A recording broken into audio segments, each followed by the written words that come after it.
This is Rockin' for God, and this is Lisa Marie Nicole. Let's rock.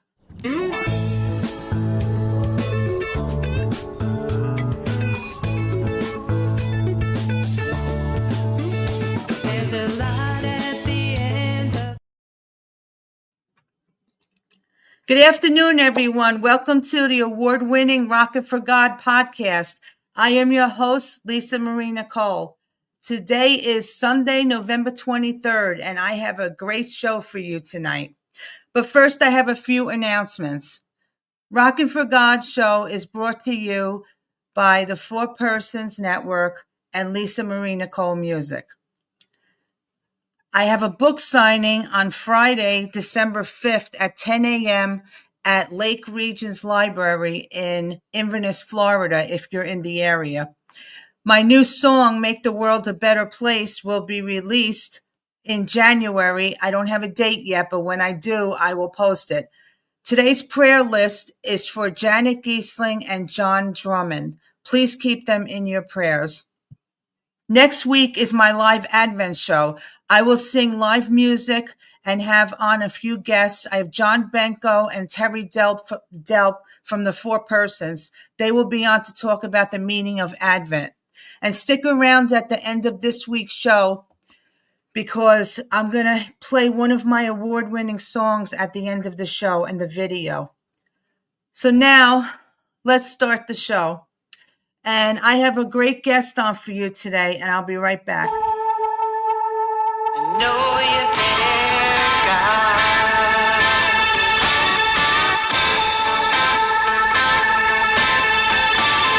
Sometimes I feel alone, even when I'm not.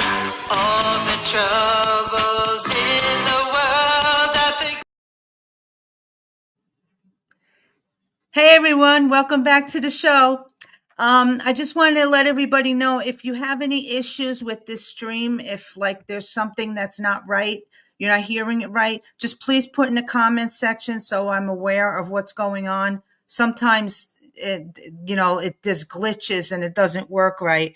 So just please let me know in the comments section if there's anything going on with the feed, and I will try to fix it. So thank you so much for coming on. I know I got some new people on here. The people that are watching me on Facebook, thank you so much. On YouTube, thank you. Twitter, wherever you're watching me from, I really appreciate your support tonight. So let's bring on my guest is coming on today. Let's bring Jean on. Hey, how are you? Hi, how are you? Good. So please introduce yourself to everyone. Tell them where you're from.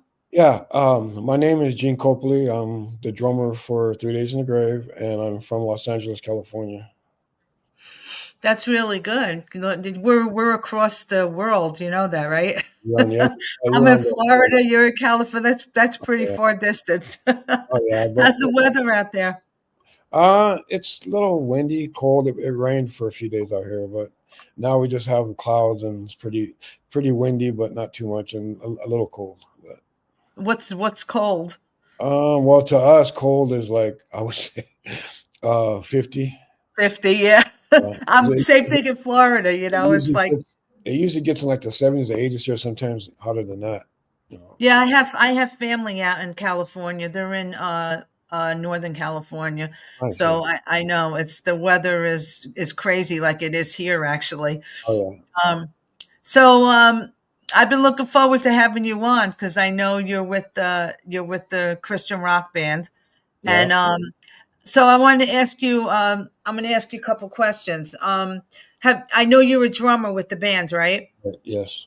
Have you always been a drummer, or do you play any other instruments, or have you Um, played other instruments? I've uh, played at different instruments, but I really just more lean to the drums. I don't know what it is, but like my family, a lot of people in my family do play instruments, but I just never really liked any of the instruments. I had the nagging to play the drums, and I just love it. I don't know. Maybe it's because I feel like I'm in control. I don't know, because being in a band, it's like people just look at you as back there carrying the band. It's awesome. Yeah, the drummer starts. Yeah. Yeah, yeah, and it's awesome. I just love it, and I just, I mean, I just feel like it's more of an exciting instrument because you're constantly moving, and you create the sound for the band, and that's what excites me. Yeah, you play by ear? Yeah, Like, I'm a self-taught drummer. I'm one of those drummers that uh, I can hear a song a few times, and I could pick it up and I could just play it. I don't never took lessons. Uh, I've watched other drummers perform. I've seen a lot of good drummers, and I take a lot of their ideas and just make it my own. that's cool. Yeah. Did you ever uh wow, we got a lot of people from the ISSA on here. I have Mhm. he's on the other computer, right? Yeah, very popular, I guess. Yeah. Um yeah, it's I always loved the drums. I mean, the guitar is my favorite instrument. That's why I learned how to play. And I'm self-taught also on the guitar. But I just love the drums. That's another passion of mine that I wanted to learn, and I tried a couple of times. I just couldn't get it right. But it's I think it's hard. It's hard at first when you learn, right? For the beat to get the um, beat the What's hard is not so much the beat; count. it's knowing how to use your foot because you gotta. Uh, Oh yeah, a lot of drummers don't use this thing. I say you gotta like ignore what your foot is doing and concentrate on what your hands are doing, but still move your foot. It's a drummer term. I mean, only drummers understand what I'm talking about. Um, yeah, but a lot of people that learn how to play drums, they don't know how to use their foot correctly. And if you're the snare drum and the bass drum are the two main things that keeps the beat. And hmm if you're off on one and you're keeping the beat on the other, most likely you're gonna throw off the other musicians. It's happened. So you got to make sure that you know exactly what you're doing. Playing drums is not just like hitting the toms and yeah. you got to learn how to use your foot and learn how to use the kick right. It's a lot of foot and hand coordination, and it takes a lot of practice. Yeah, I mean, I've seen some unbelievable drummers. I mean, from hearing the music, I hear you. I could tell you're really good. If I could hear you playing, and especially rock with rock music. I mean, you really get a chance to show yourself, right? I've been playing drums for a long time since I was like 13. Um, and I grew up with a lot of like 70s, 80s, but mostly 80s metal and rock and Me stuff. too. Hmm. Um, but I listened to a lot of Led Zeppelin growing up. A lot of 80s bands like Motley Crue and stuff like that. Yeah. So I have a lot of I get a lot of ideas from them still because I still listen to them today, and that's why I play the way I do because I have a lot of they're my biggest influence in life when it came to music. You know. Yeah, I try to. I don't listen to a lot of mainstream music anymore since I got into Christian music. I because I do what I did was not that there's anything wrong with that, Mhm. but I mean, if I do hear it on the radio, I'm gonna jam out to one of the songs I remember because it brings me back to my childhood.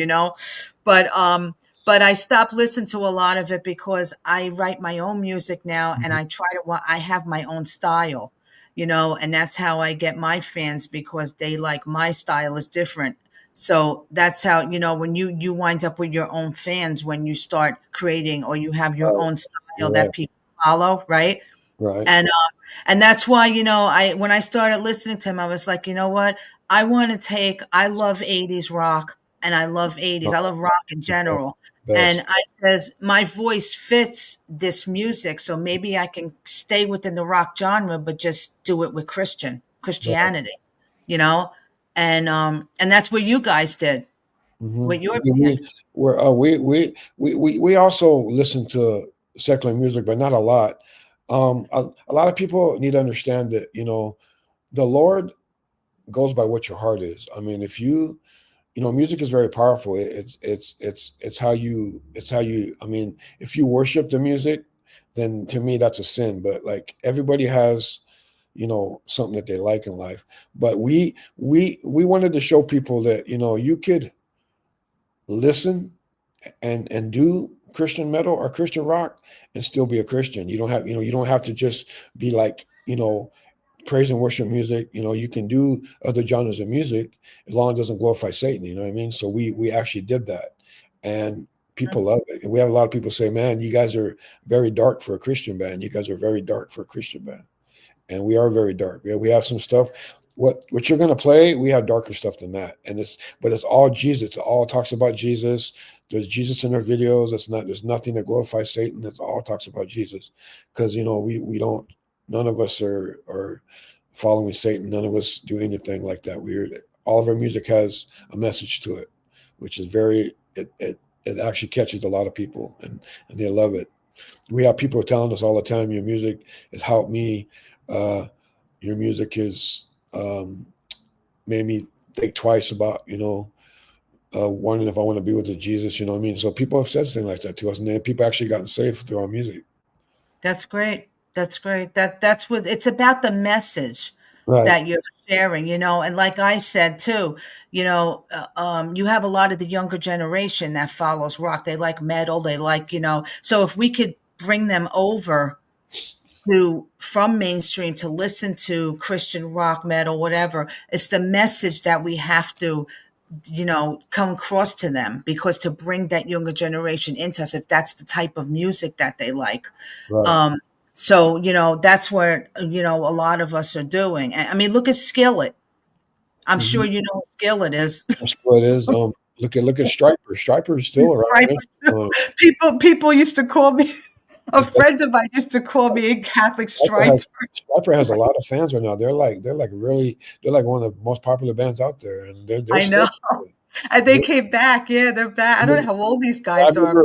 I remember in the beginning they used to get laughed at. They used to laugh at them, mock them, criticize them, but they still kept going, and now they're like one of the biggest bands out there today. Christian bands. Yeah, they They're are. very popular. There's Yeah. a lot of there's a lot of there's a lot of Christian rock bands that are coming up. That's why I stayed within the genre I was in, because there's not too many female Christian rock artists that are solo artists. So I wanted to stay where I was, because that's, I think, maybe why, I draw people in because of that. But, Right. You're like what this show's about. Like I wanted Christian rock artists on, and there aren't too many around. So, Right.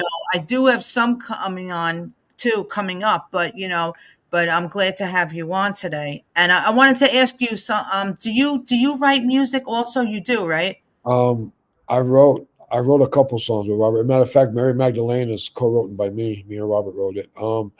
I wrote I wrote the majority of it, but he wrote a few parts, and then he wrote the last verse.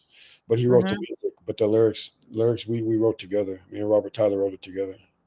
Oh, that's good. Mary Magdalene. It was a project we were working on with another band, and then the band folded. So uh, we decided to bring the song back, but he said the person that wrote it really didn't make any sense the way they wrote it.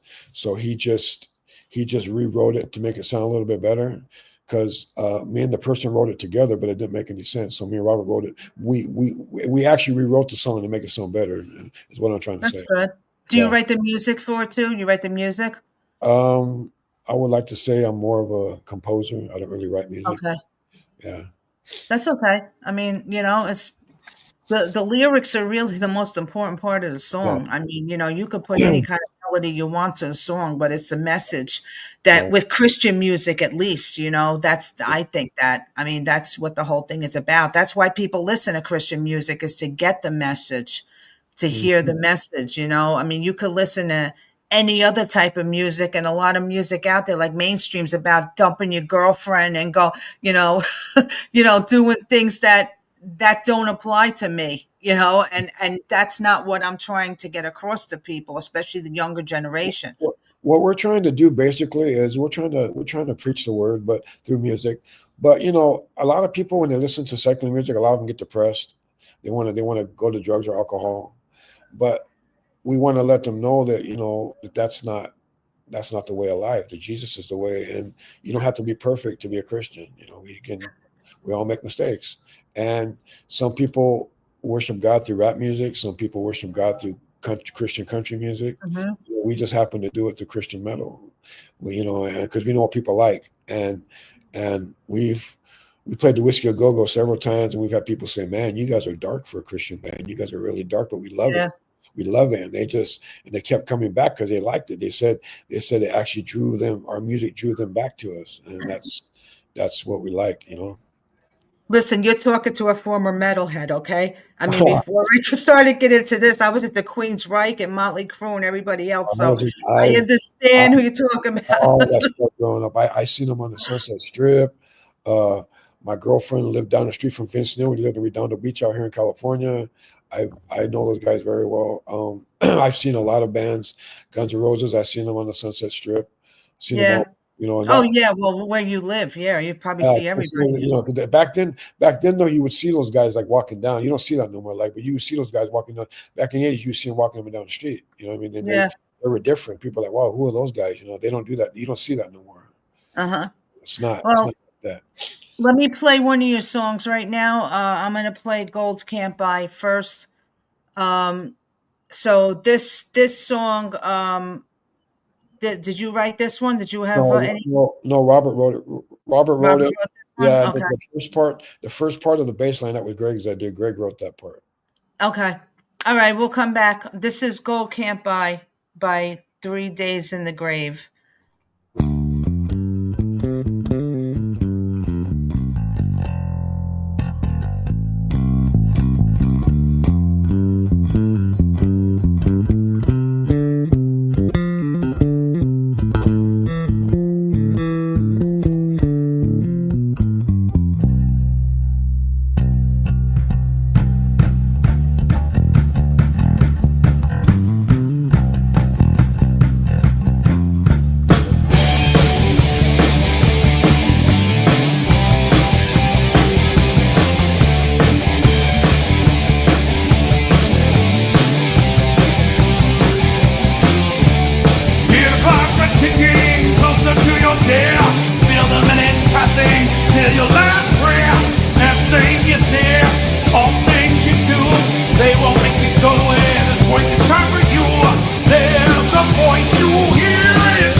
Wow, awesome. I Uh-huh. could hear you with the drums, man. You really rock it out. That sounds very anointed. I was getting the little, the anointed chills on my body. Our stuff is very So, our stuff's very anointed. I mean, a lot of it's weird. It's crazy. does Robert sing everything? Um, he sings he sings a lot of it. There's a couple songs that Greg sings. There's a song that me and Robert sing on called Jesus Train. He'll sing one part and I'll sing the other. So we pretty much share off the singing, but Robert sings Mhm. most of it. Yes, he's Oh, he's he's the the lead, right? in the grave. Yeah, he's the main singer Um, for. Yeah. yeah, that's good. I can't wait to play the next one. I'm just going to ask you a couple more questions. So you come highly recommended by our friend Imran. How did you guys meet? Um, Funny story. I'll tell you. Well, he met my bass player first online, and I guess he was looking for a singer for a song, and he said, "I'll do it." So they did it, and so we collaborated on a few songs with him. And then in 2018, we got nominated for an award, 3 Days in Grave did. So we went to Nashville, and I Mhm. met I met Imran at the Josie Music Awards in Pigeon Forge, Tennessee, and um, I've known him for almost 10 years now. He's a good friend of mine. He's awesome Yeah, guy, great guitar player, very yeah. oh, he's incredible. He's Yeah, an incredible guitar player. I he's a sang on one of his tracks. yeah, and So he's he yeah. plays and he's a big fan of 3 Days in Grave as well. Yeah. He actually likes their music. Yeah, Yeah, well, you hear the way he plays? I mean, yeah. he's unbelievable, man, with What the, I what like what what he does. what can't he play? He was my son just got a keyboard last night. He was playing keyboards last night. I was like, dude, what can't you play? He's playing Well, keyboard. some He plays people are just bass. blessed with that. Yeah, he plays bass. I'm like, dude, what don't you play? He plays everything. But I guess that's a true musician for you, right? Oh, yeah, yeah, especially, I think a lot of musicians have it in them to probably learn everything if they wanted to. Musicians just the creativity. I Well, think you could probably learn anything. It's just that I'm learning the keyboard right now. It's very hard. yeah, I it mean, is. it's hard. I'm learning to play the piano too, the piano, the keyboard, I'm just, but it's hard. I mean, I'd have to take my time doing it, but I'm going to learn it. I'm determined.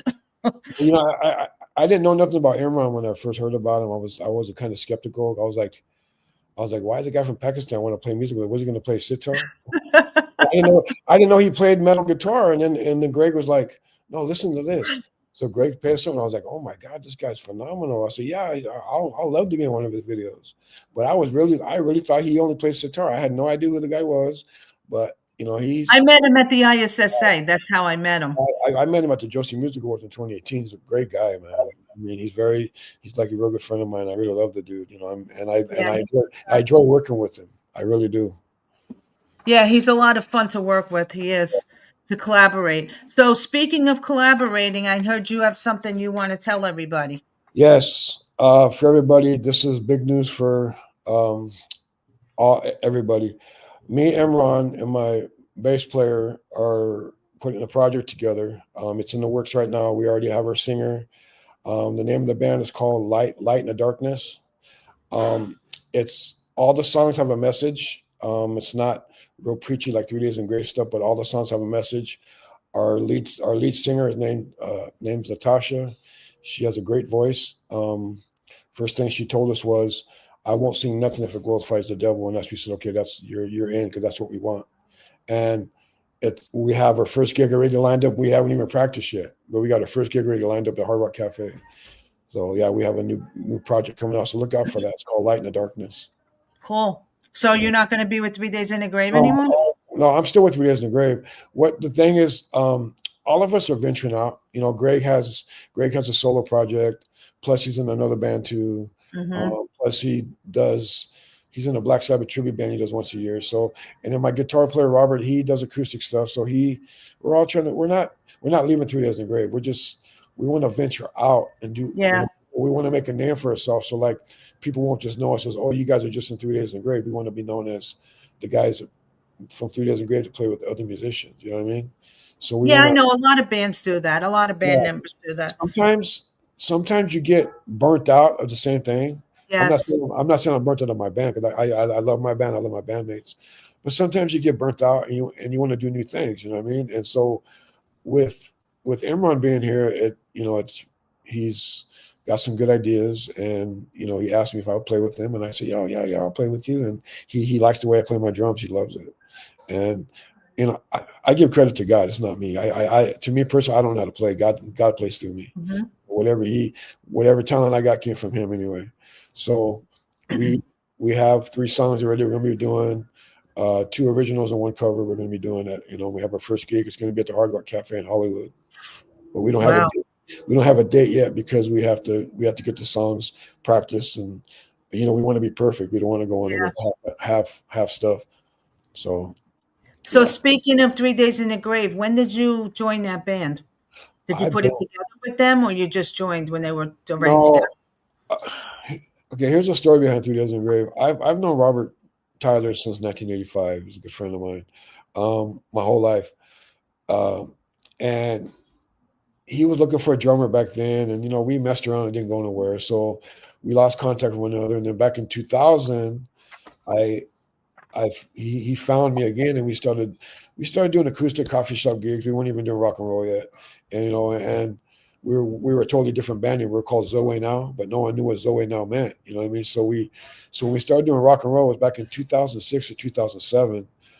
We decided, hey, let's do some rock and roll. So we formed 3 Days in the Grave.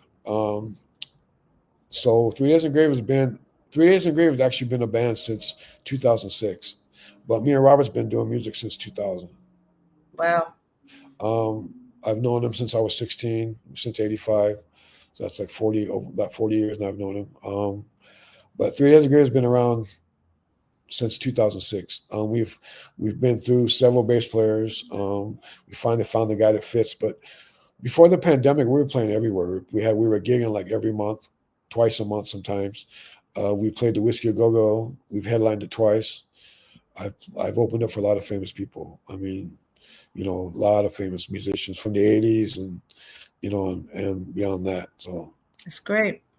And we're just trying to get back up there again, the pandemic, and then we just, with life and stuff and things happen, and sometimes, we just take a break for a while, and get things back. But now we're trying to get back up there. So hopefully this will help us out, Yeah, I hope so. I'm gonna play your next song, Mary Magdalene. I'll play this one, and then we'll come back, and I have another question to ask you. I'll be right back.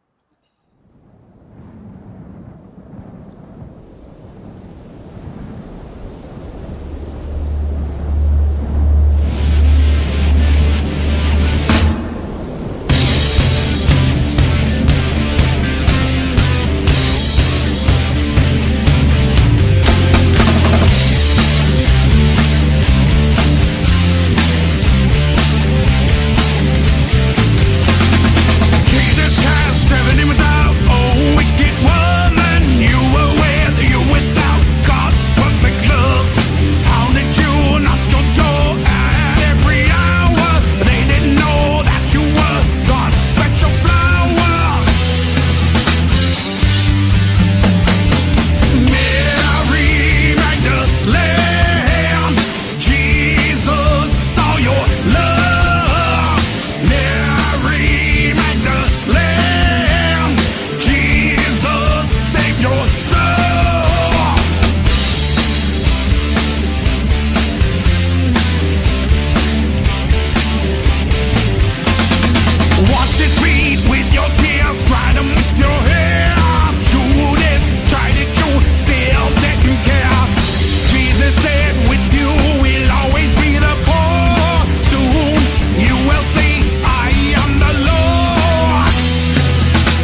You like that, huh?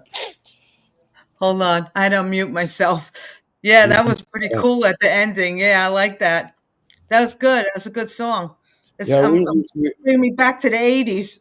yeah. I wrote that. I wrote that song because, well, we wrote it because a lot of people don't know that women were important in the Bible, and they think the women weren't really that special to God, but we had to show them that Mary Magdalene was the first to see Jesus when he rose, and she was very special. And so we wrote that in honor of women to let them know that you are special to God. No matter what Well, people say. Mary, the Mary Blessed was, Mother. yeah, yeah, Mary is his mother. She's the but first one. yeah, but Mary Magdalene, she was the prostitute. God forgave her, Jesus forgave I her. know.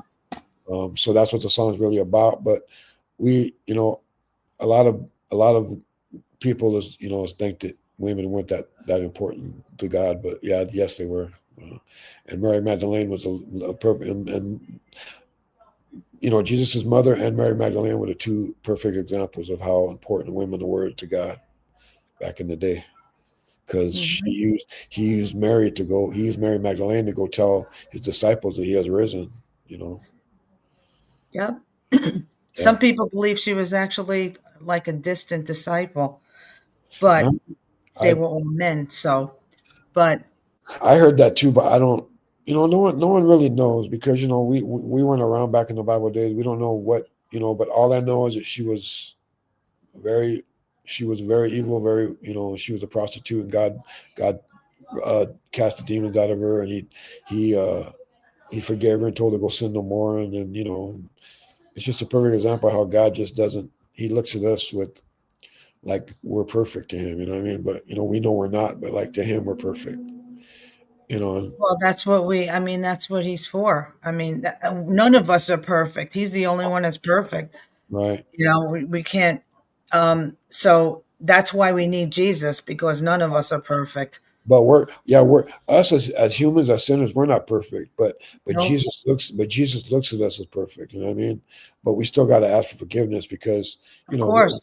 we sin, and we can't have sin in our heart and go to heaven because without repenting, that God won't let a sinful heart into heaven. So Well, I want to ask you another question. When did you decide to turn your life over to Christ? I was very young, but I got baptized at the age of 13. I grew up in a Pentecostal church. Um, And but when I went to high school and I fell away a little bit, I was chasing girls. I would hang out with all the girls, but and then I came back to the Lord when I was like 18, and I've been a Christian ever since. Um, God has blessed me so with many things, and He always lets me know He's there, and I don't have to be perfect for Him to hear me or talk to me. But yeah, I got baptized at a very young age. My mom really kept her hand on me. She really made sure I went to church. Um, because she used to tell me, I want you to know Jesus just in case I pass away. I want you to have Jesus in your heart. And so she's passed away now, but I used to always say, why she making me go to church? But now I look at myself now and how I was then. And, you know, I, my niceness, my kindness, for people is comes from Jesus. And I tell people all the time, because the way I grew up, and my family was they were believers, but they weren't following the Lord. But I tell people all the time, if I wasn't a Christian, I'd either be dead or in prison right now. You know what I mean? Because I had such a bad childhood. Um, my mom found Jesus when she was a little bit older, so that's why I became a Christian when I was 13. But I grew up in a house, very drugs, alcohol, all kinds of stuff went on in my house as a child. So I really didn't know really nothing about Jesus till I turned like 13. Oh, That's great. And now look what you're doing. You're yeah, trying to spread the message and help people also that I'm sure were in the same situation you were in growing up that doesn't know God or didn't know God. And now yeah, you're trying to, show them. And, you're a perfect example, of that, of how God works in our lives. If you know, if if we're obedient to him I have and a he quick, I us. have a quick story if I could tell you really quick. I don't know. God's telling me to say this. Back in 2000, when my kid's mom left, I became homeless, and I lost everything because I couldn't work because I needed someone to watch my kids. I couldn't afford a babysitter, and I lost my house, my car. I ended up sleeping on the bus for a few days with my kids, not knowing what my next meal is going to be. Then I had to go to the shelter, and I still remained faithful to God. And so God told me that He's going to pull me out of it. And I had to go through 2 years of hell. But in the end, I got a bigger place. Uh, God has blessed me with three beautiful kids. Um, he's still there with me, and you know I tell people I'm like the watered down version of Job. I lost everything, had nothing, but I still remained faithful to God, and God gave me back twice what I had. He gave me my money. I have money now. I didn't have money before. I have a bigger place, bigger than I've ever had before. Um, and for that reason, you know, um, someone that's out there that needs to hear this, if you have doubts, or if you have anything in your heart that you feel that Jesus don't love you, well, just pray and ask Him. Say, Lord, show me, and He will show you. And if you're homeless or if you don't have a place, if you have faith in Jesus and you believe in Jesus, and sometimes we go through things, and God uses that to test us, see how loyal we're going to be. But in the end, your rewards will be very good if you remain faithful to the Lord and just seek Him and never turn your back on Him. God, Wow. God told me to say that to somebody. I don't know why, but He just told me I need to No, say. thank you. Thank you. That's a beautiful testimony as to how God works. And this is what I want people to do. I want them to be able to speak freely without criticism or fear of what people are going to say. I want you to be able to speak that, because you don't know who you just touched right now and who you just God, helped. God just told me to say that, and I had to say it. It was because He asked me. He said someone needs to hear that. So that's why I said that, because I feel someone needs to hear that. So if that person's out there and I touched your heart, well, that was the Lord talking to you, and He wanted me to tell you that He loves you, and just stay in constant prayer and just seek Him and trust Him, and your rewards will come back on you. He never Well, you're leave. living proof. He'll never leave you nor forsake you. Just remember that. It may sometimes life may be hard, and you feel like you're at the end of your ropes, but just know Jesus is always there. God's always there to pick you up. That's great. That's great to hear that. I'm so happy for you that, that you found your way thanks to the Lord and Oh, thanks to you giving your life to him. And that's what, you know, that's great, because that's what I want people to hear, that maybe, have never turned a life over to God, to Jesus. And, and they know that we are living examples of that, of how you suffer from something in life, no matter what it is, mental, physical pain, any spiritual pain, any kind of pain. You turn your life over to him and let him guide you, let him come into your heart and show you the way, and he right. and he will definitely bless you with Yeah. obedience. With obedience, is you he blesses you, and then you're helping somebody else. Yeah, and people, Christianity is not a religion. I mean, it's not a religion; it's a relationship with the Lord. Of A course. lot of religions expect you to be perfect. A lot of religion, and I'm not putting down a religion. I'm just saying, but with Jesus, you don't got to be perfect, because He paid the price for you. All you got to do is just ask Him in your heart and trust Him and believe Him, and He will be there. He will, if you're feeling sad or depressed, spend a few minutes with God, pray, and I'm telling you, He will talk to you. He will lift you out of whatever you're going through in life. Well, a And lot of people are afraid to speak about their faith in public because they're afraid of criticism. And, boy, you're on a pedestal. You got to remember, once you profess your faith in public like that, you're like a target, not sort of like, we're out there and people are going to say, well, you say the wrong thing. All of a sudden, you're not supposed to be saying that because you're a Christian. We're also human beings. Well, you know, And we all say things we're not supposed to we say. all sin every day of our lives. That's why we need Jesus. So we're not perfect just because we do this and we talk about God all the time and we sing and profess our faith doesn't mean we're perfect. Right. We all fall. We all sin and fall short of the glory of God. None of us are perfect. Also, None of us deserve to go to heaven. You know, but God, no. you know, Jesus, God is so amazing that you know He just wants you to just accept Him and trust Him. Everything else, He, you know, and when you stand before Him, you say, Lord, well, I did this. Did what? You didn't do nothing. He doesn't see it no more. You know, and you know, just if you do sin and you feel bad about it, just repent. And Yeah, well, you don't want to hear "Go away from me, I never knew you."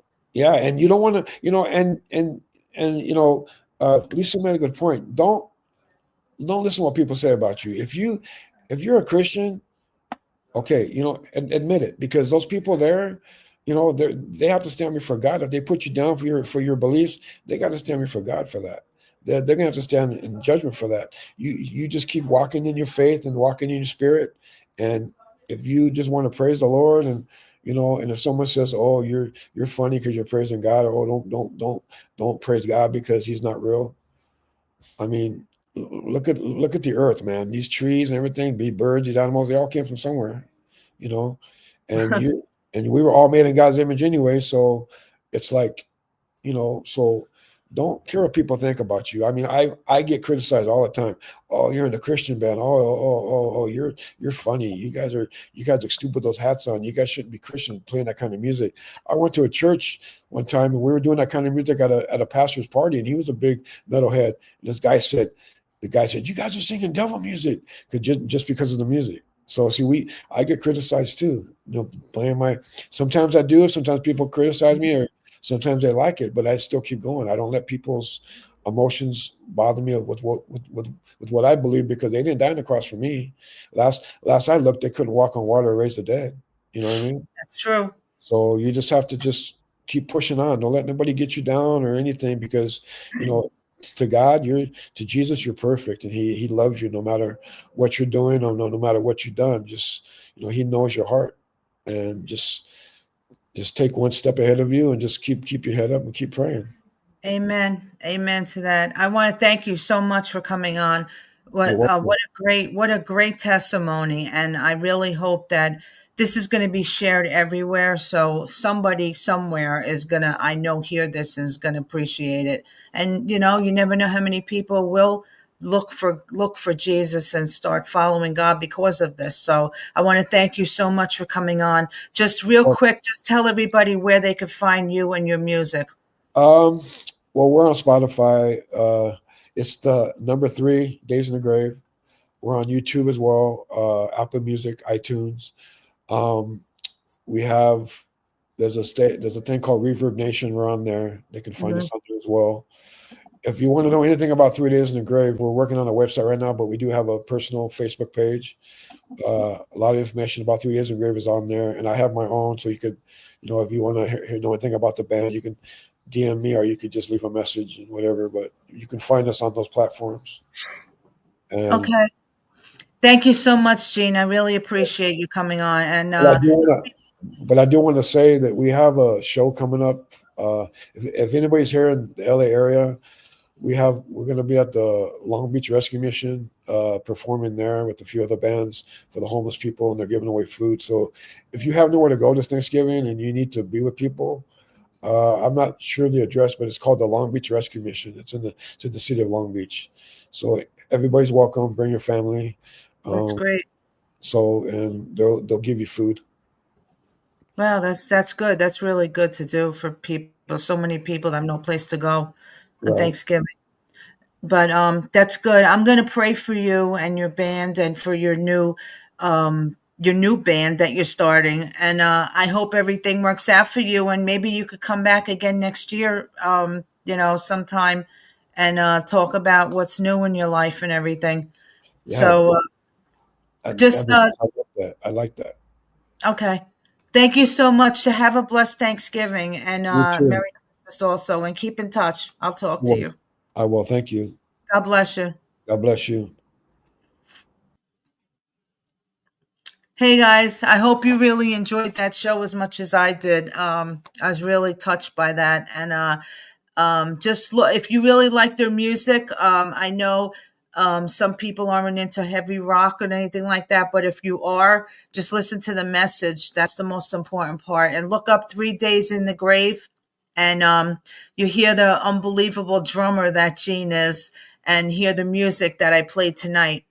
Um, I just want to say real quick, let me show you the dogs again that I have from Open Hands Animal Rescue. They are really struggling right now to try to help these dogs that they haven't rescued. They are really over budget. I mean, they really need donations desperately. And these dogs, this is Smiley. And Smiley is a 5-year-old male Rottweiler. I've been showing him every week. And if you're in the Florida area or even not in the Florida area and you would like him, we could have him sent to you. They have travel available. He really is a sweet dog, and I really can't believe he hasn't been adopted yet. But this is Bean. She's a female. Here's another picture of her. She's a 5-year-old female Rottweiler, and don't have too much info on her, but I know that she's a sweetheart also and really needs a home. And this is Bella. She's another one. She's another sweetie. She's a year-old female Rottweiler. She's also needs a home. If you have it in your heart and you would like to donate to Open Hands Animal Rescue, openhandsanimalrescue.org. You can also send it through Zelle. You could go on their website, Open Hands Animal Rescue, and you could donate with a credit, debit card, anything you want. If you just like to send them a few dollars to help them out. They do so many things for the animals, not just in Central Florida. They have equine too. They do things with horses also. So they're a very, very good organization. And I'm so blessed to be involved with them. So if you have any other questions about that, you could contact me. If you have any questions, I can answer questions for you also. Don't forget, next week, my podcast is going to be a live music show. It won't be a podcast next week, but I will have 2 guests on. I'm going to have John Benko and Terry Delp on for the 4 persons. We're going to talk about Advent, the meaning of Advent, discuss it. I'm going to sing some live music before they come on. And then I have on the 7th of December, I have Beverly Hall. She is a Christian author. She's going to be on. She's also a podcast host, and I think she's a producer. Beverly Hall is a Christian contemporary artist. She is country Christian. Nancy Winningham is the author. She's going to be on the 14th. And then the 21st is my Christmas concert live right here. I'm doing all Christmas, contemporary, traditional Christmas music live for you right here on the 21st of December. I have the 28th of December open right now. If you would like to be a guest on my show and you're watching this and you loved what you hear and you want to be a part of it and you would like to be a part of this, to tell your testimony, talk about your faith and your music or your business, author, whatever you want to talk about, contact me, send me a message, and we could get you on the show. I really want to say this real quick because I'm really excited about this. January 10th, I am going to have award-winning Catholic rock band, The Thirsting, is going to be on my show. Daniel, the lead singer, will be coming on for an interview, and I am so excited about this because they are Catholic rock. They're rock artists, and that's what they do. And they have great music, and I'm sure a lot of people know who they are. And they were going to be coming on January 10th. So that's all I have to say for tonight. Don't forget, join me 6 p.m. next week for my live Advent concert and my show. I want to thank everybody on Facebook and YouTube that's watching this. Thank you for coming on. Thank you for coming on and for also supporting my music and the music of all these artists that are on here. I am going to leave you with a song that was re-recorded. I had this song put out. I wrote it back in 2020, but it was released on one of my albums in 24. This is called I Cry Out to You, Lord. And just like Jean was saying, it's about the song. It's about reaching people. I really hope that this song really can get to somebody that really needs it right now, that needs help physically, mentally, and emotionally. And I really hope that this song touches you. So until next week, God bless you. Enjoy the song. And by the way, have a happy Thanksgiving. God bless everyone. A happy Thanksgiving. I'll see you next week.